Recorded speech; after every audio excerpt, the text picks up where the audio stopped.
अगर भगवान का कहीं दर्शन करना है इस कलिकाल में, यदि परमात्मा का कहीं दर्शन करना है तो अपने घर में विराजमान अपने माँ बाप का दर्शन कर लीजिए, सारे तीर्थ और सारे देवताओं का दर्शन।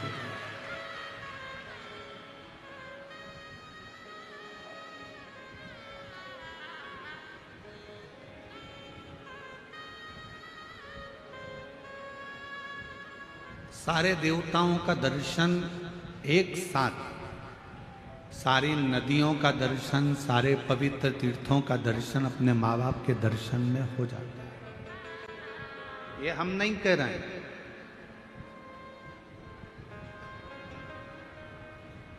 ये हमारे विट्ठलनाथ जी की कथा कर रहे हैं, ये हमारे पांडुरंगा जी की कथा कर रहे हैं।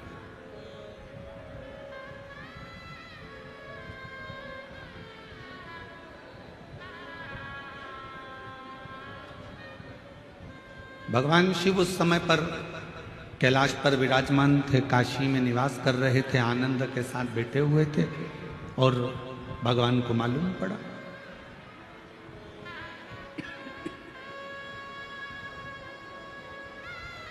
कि एक माता पिता के चरणों की सेवा करने वाला पौंडरिक, माता पिता के चरणों की स्तुति करने वाला पौंडरिक, माता पिता के चरणों का अनुमोदन करने वाला पौंडरिक, माता पिता की सेवा में तल्लीन रहने वाला पौंडरिक अपने माँ बाप की सेवा कर रहा है और भगवान हरि विट्ठल उसके लिए भगवान नारायण अपना बैकुंठ छोड़कर पंढरपुर की भूमि पर पधारे हैं।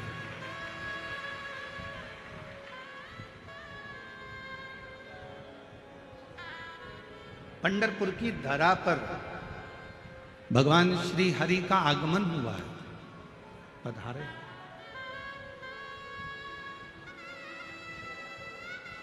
शिव जी के पास सूचना पहुंची, भगवान देवादित्य महादेव तुरंत तैयारी कर लिए। पार्वती जी ने पूछा कहाँ जा रहे हो?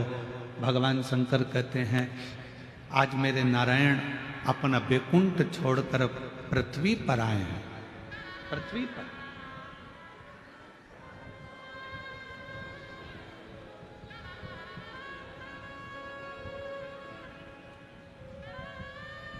एक देश का राष्ट्रपति, एक देश का प्रधानमंत्री अगर दूसरे देश में आता है तो वहां का देश का राष्ट्रपति प्रधानमंत्री उसकी अगवानी करता है। अपने यहाँ के राष्ट्रपति, अपने यहाँ के प्रधानमंत्री अगर दूसरे देश में जाएंगे तो वहां पर उस देश का राष्ट्रपति, उस देश के प्रधानमंत्री उनकी अगवानी करेगा।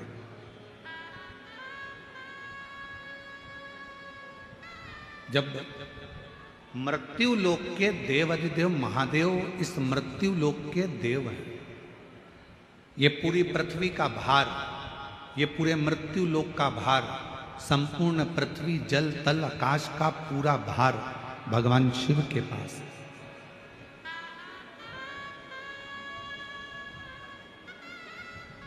ब्रह्मलोक का ब्रह्मा जी के पास है, वैकुंठ लोक का भगवान विष्णु जी के पास है।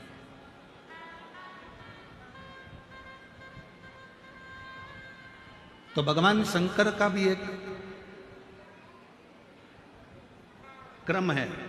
जैसे ही नारायण पृथ्वी पर आए तो सबसे पहले शंकर भगवान ने जाकर उनसे मिलना चाहा। तिरुमाला के शिखर पर वेंकटेश भगवान जब बैकुंठ छोड़कर तिरुमाला पर आते हैं तो भी भगवान शिव जाकर उनका आदर करते हैं, कपिलेश्वर महादेव के रूप में विराजमान होते हैं। नाथद्वारा में मेरे गोवर्धन नाथ जी, श्रीनाथ जी बाबा आकर बैठते हैं तो एक लिंग जी के रूप में जाकर भगवान शिव उनको स्वागत करते हैं। बद्रीनाथ में जब नारायण आकर बैठते हैं तो स्वयं केदारनाथ जी के रूप में जाकर भगवान शिव उनकी अगवानी करते हैं।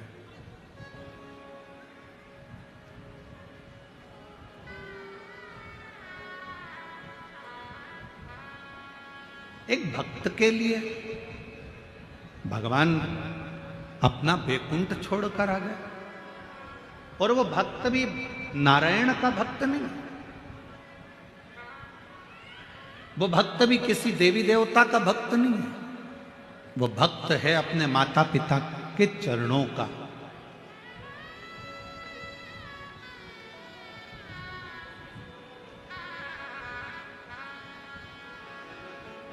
बस पहचान गया कि इन्हीं चरणों के माध्यम से मुझे परमात्मा मिल सकता है, इन्हीं चरणों के माध्यम से मुझे भगवान मिल सकता है, ये जान गया। और मेरा सभी आस्था चैनल पर कथा सुनने वाले श्रोता भाई बहनों से, सोशल मीडिया पर कथा सुनने वाले सभी भाई बहनों से निवेदन करूंगा, आपसे कहूंगा कि आप कहीं नहीं जा सकते, आप किसी को नहीं मानते, आप किसी को नहीं सुनते, मत सुनो। आप किसी को नहीं मानते, मत मानो। आप कहीं नहीं जाते, मत जाओ। आप किसी के आगे शीश नहीं झुकाते, मत झुकाओ। आप किसी को प्रणाम नहीं करते, मत करो। पर इस व्यासपीठ के माध्यम से एक बात जरूर कहूंगा, अपने घर में जो जीते जी अपने माँ बाप विराजमान हैं, उनके चरणों का भी अगर वंदन कर रहे हो तो भगवान मिल सकते। बाहर की आवाज थोड़ी सी कम करो, बाहर वाली रिटर्न आ रहा है उसका, उसकी आवाज आ रही है।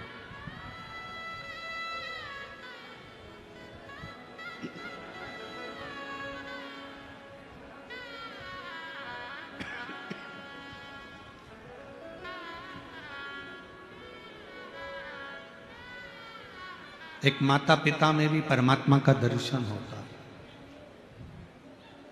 प्रथम वारकरी, प्रथम वारी करने वाले, प्रथम वारी भरने वाले एक ही हैं, वो हैं मेरे भगवान शिवदेव, देवाधिदेव महादेव। सूचना मिलते ही नंदी को साथ लेकर परिवार के साथ चल दिए सीधे पंढरपुर की ओर, सीधे पंढरपुर।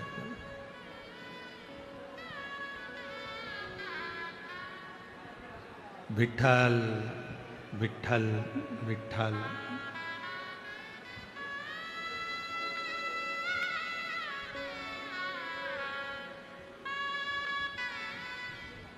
जपते जपते जपते। और जो पंढरपुर की भूमि पर देखा कि भगवान शिव आए हैं, एक माता पिता की सेवा करने वाले के लिए जब नारायण पृथ्वी पर आ जाते हैं, और जब एक वारी करने वाला पैदल चलते चलते चलते चलते विठल विठल विठल विठल विठल विठल करता करता पंढरपुर में पहुंचते हैं, एक वारी करने वाला जब हरि विठल का नाम लेता लेता लेता लेता पंढरपुर की पवित्र भूमि तक पहुंचते हैं, तो जैसे शंकर भगवान वारी करते करते आए तो नारायण दौड़ कर गए और वारी करने वाले शिवजी को उन्होंने कंधे पर नहीं, अपने हाथ पकड़कर नहीं, वारी करने वाले शंकर भगवान को अपने सिर पर धारण कर कर लेकर चले।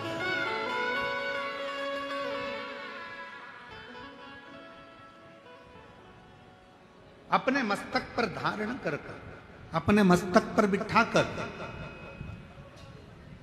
अपने मस्तक पर उनको बिठाकर मंदिर के अंदर प्रवेश कर। और हे मेरे नारायण में, मेरे शंकर भगवान में, मेरे देवताओं में, मेरे भगवान में कोई भेद नहीं है।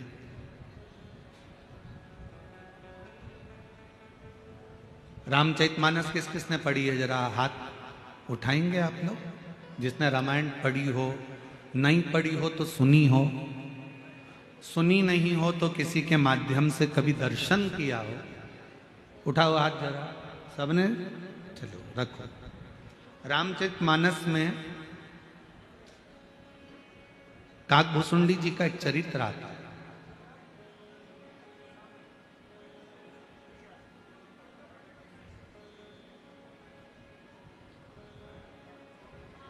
कौए का जन्म क्यों पाया, किस लिए पाया? ऐसा क्या हो गया था जो कौए का जन्म इनको मिला? और ये कथा सियोर वाला महाराज नहीं कर रहा, ये तुलसी बाबा ने अपनी रामचरितमानस में, वाल्मीकि बाबा ने रामचरितमानस में वर्णन कर।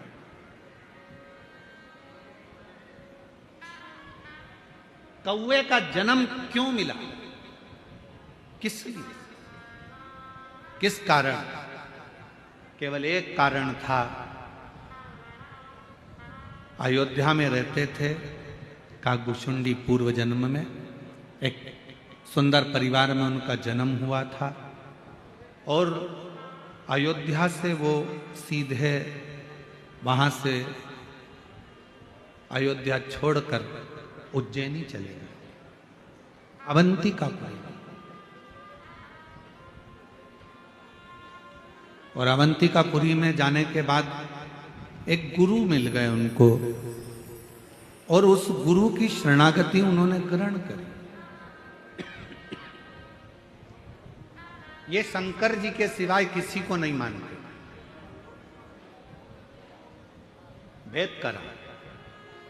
एक दिन गुरु जी ने समझाया कि नारायण में और शिव में कोई भेद नहीं, शंकर में और भगवान विष्णु में कोई भेद नहीं, राम और शिव में कोई भेद नहीं, कृष्ण और शिव में कोई भेद नहीं।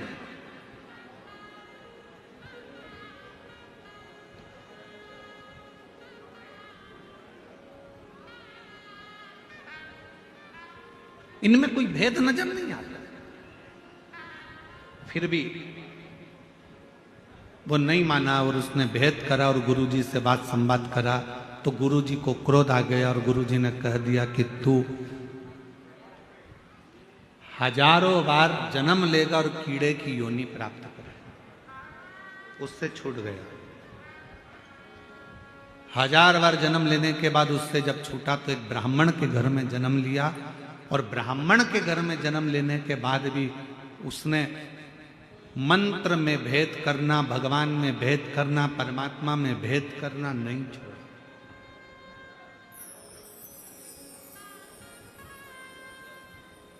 फिर उज्जैनी पहुंच गया ब्राह्मण के और उज्जैनी में जाकर एक गुरु जी के सानिध्य में रहने लगा और गुरु के सानिध्य में रहकर भगवत भजन करता, स्मरण करता। पर गुरु जी ने एक दिन भगवान नारायण की महिमा का गुणगान किया। इसको बड़ा बुरा लगा। इसको बुरा लगा तो इसने तुरंत गुरु जी का विरोध किया। शंकर भगवान का सच्चा भक्त कभी भी किसी दूसरे देवता की बुराई नहीं करेगा। शंकर भगवान का सच्चा भक्त कभी किसी दूसरे मंत्र की बुराई नहीं करेगा। शंकर भगवान का सच्चा भक्त न देवताओं की बुराई करता है, न कभी मंत्र की बुराई करता है। शंकर भगवान का सच्चा भक्त एक सर्वश्रेष्ठ संत का लक्षण क्या होता है?